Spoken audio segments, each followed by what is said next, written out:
اعوذ باللہ من الشیطان الرجیم بسم اللہ الرحمن الرحیم۔ عزیز طلبہ و طالبات، السلام علیکم ورحمۃ اللہ وبرکاتہ۔ اسلامیات لازمی کے لیکچر نمبر 15 انشاءاللہ تعالی اس کے حوالے سے آج میں آپ سے بات کر رہا ہوں۔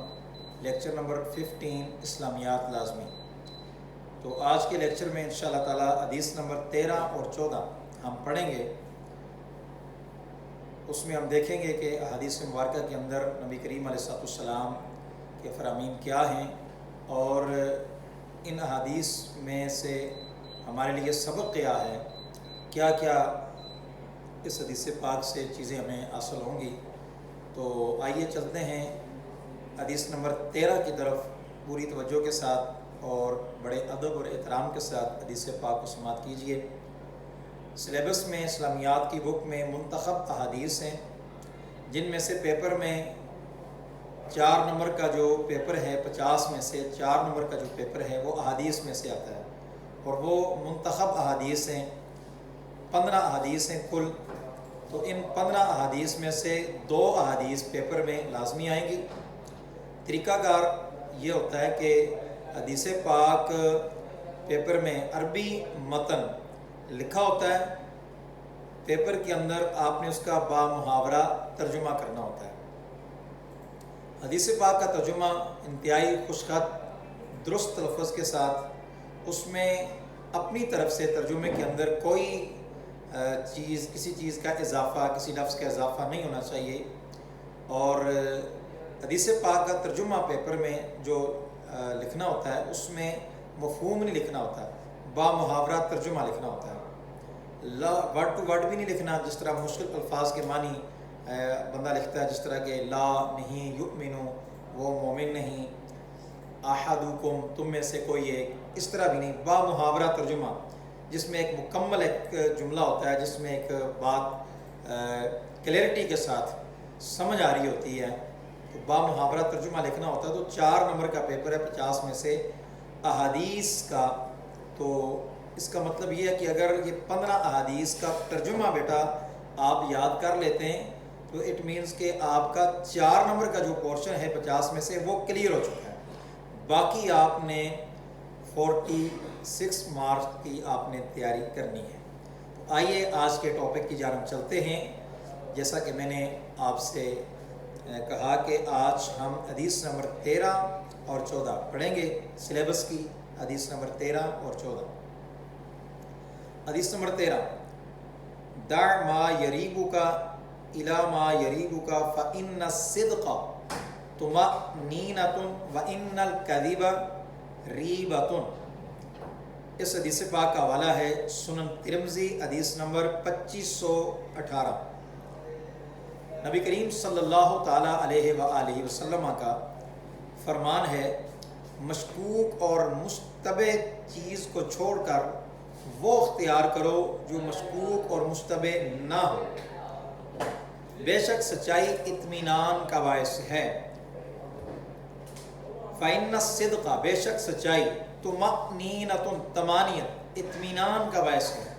وإن الکذب، اور بے شک جھوٹ، ریبۃ، شک کا باعث ہے۔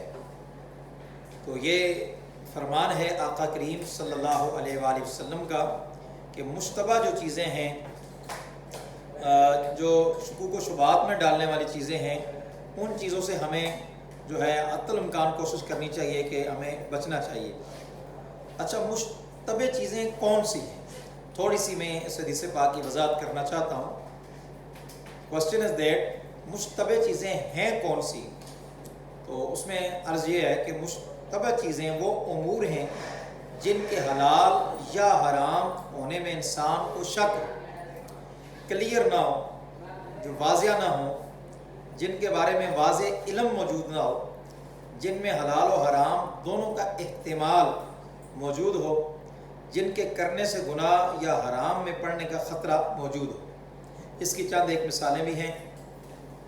ایسا کاروبار جس کی شرعی حیثیت واضح نہ ہو، یعنی کوئی شخص ایسا کاروبار کر رہا ہے جس کی کوئی شرعی حیثیت جو ہے وہ واضح نہیں ہو رہی، تو اس طرح کی مشتبہ مطلب کاروباری معاملات میں پڑھنے سے انسان کو بہتر ہے کہ اس سے ہٹ کر اور کئی راستے طریقے کئی طرح کے بزنس کاروبار تجارت موجود ہے جو بالکل واضح بھی ہیں اور شرعی طور پر ان میں کوئی کسی قسم کی قباحت بھی نہیں پائی جاتی. تو ہم حلال اور جائز راستوں اور طریقوں کو چھوڑ کر جو سینکڑوں ہزاروں کی تعداد میں ہیں ان کو چھوڑ کر ہمیں کیا ضرورت ہے کہ ہم مشتبہ چیزوں میں شکوک و شبہات والی چیزوں میں ہم پڑ جائیں.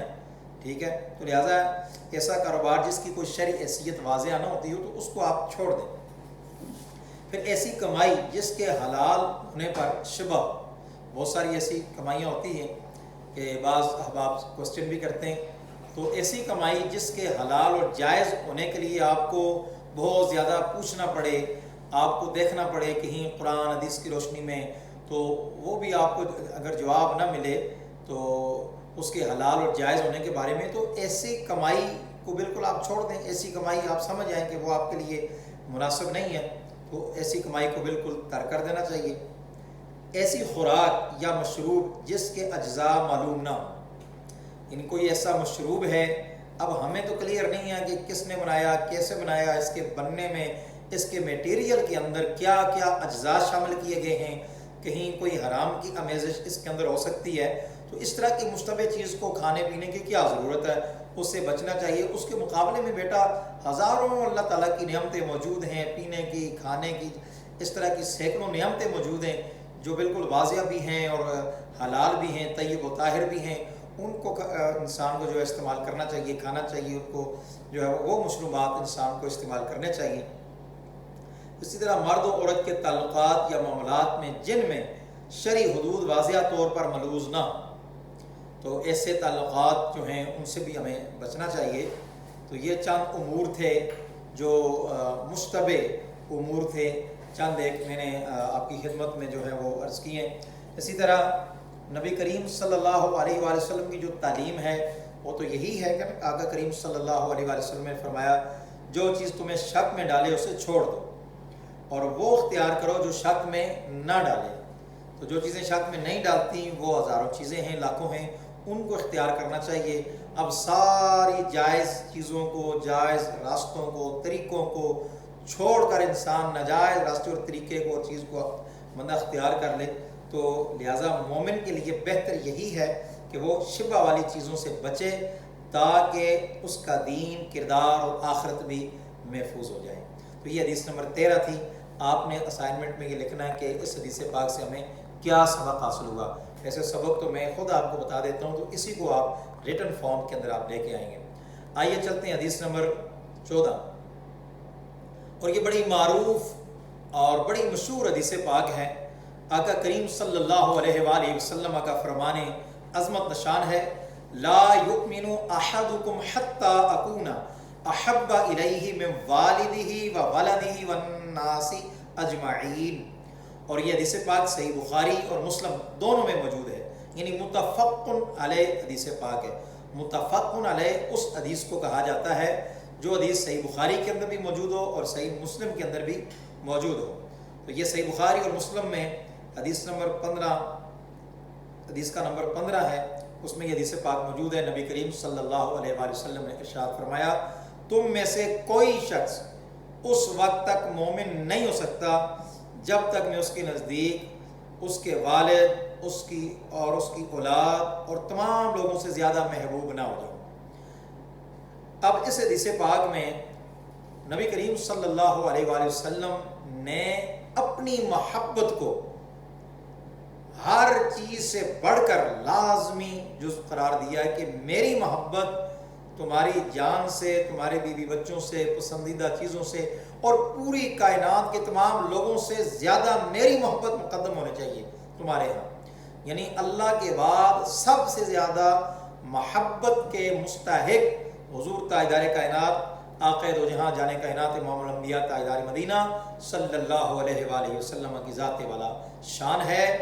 ہر چیز سے بڑھ کر اپنی جان سے, اپنے اولاد سے, گھر بار سے, بیوی بچوں سے, اپنے پسندیدہ مال و متاع سے, پسندیدہ اپنے گھر سے, اپنے جمع کیے ہوئے مال سے, اور جو وہ مال جو بڑا پسندیدہ ہے, بڑا محبوب ہے, اس سے بھی بڑھ کر جب تک حضور کی ذات سے محبت نہیں کی جائے گی اس وقت تک کوئی شخص مومن نہیں ہو سکتا۔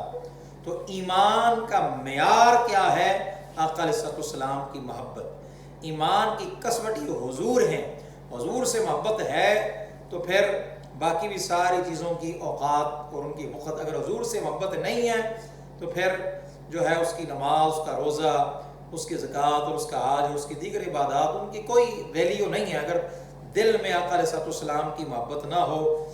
نہ جب تک کٹ مرو میں شاہ بطحا کی عزت پر خدا شاہد ہے، کامل میرا ایمان ہو نہیں سکتا۔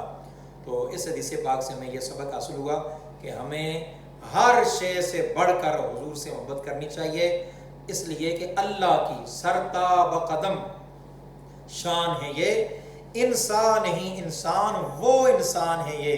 ارے قرآن بتاتا ہے ایمان ان کو، اور ایمان یہ کہتا ہے میری جان ہے یہ۔ تو ایمان کی بھی جان اور بنیاد اور بیس، مرکز اور محور ایمان کی بھی وہ حضور علیہ السلام کی ذات ہے۔ تو اس لیے حضور علیہ السلام سے ہر چیز سے بڑھ کر محبت کرنی چاہیے، یہی ایمان کا تقاضا ہے۔ یہ 2 احادیث تھیں، ان احادیث سے ہمیں کیا سبق حاصل ہوا، اس کو آپ 7-8 لائنوں میں اپنی نوٹ بک پر، رجسٹر پر، ریٹن فارم میں آپ ضرور لکھیں۔ انشاءاللہ تعالیٰ جب ادارہ کھلے گا تو یہ جو لیکچرز آپ کو دیے تھے تو اس کی روشنی میں انشاءاللہ تعالیٰ اس کے بارے میں آپ سے کوسچن کریں گے، اسائنمنٹ کے بارے میں پوچھیں گے۔ جو بچہ اسائنمنٹ کر کے آئے گا انشاءاللہ اس کو ہم اپریشیٹ کریں گے۔ اللہ تعالیٰ آپ کو کامیاب کرے، نمازیں جو ہے نمازوں کی پابندی کریں، گھر میں دعاؤں میں ہمیں بھی یاد رکھیں، ادارے کو دعاؤں میں یاد رکھیں۔ انشاءاللہ تعالیٰ آپ کی کامیابی کے لیے ہمہ وقت ہم بھی دعاگو ہوں گے اللہ کے حضور۔ اللہ تعالیٰ آپ کو دین و دنیا کی سعادت مندی عطا فرمائے۔ والسلام علیکم ورحمۃ اللہ وبرکاتہ۔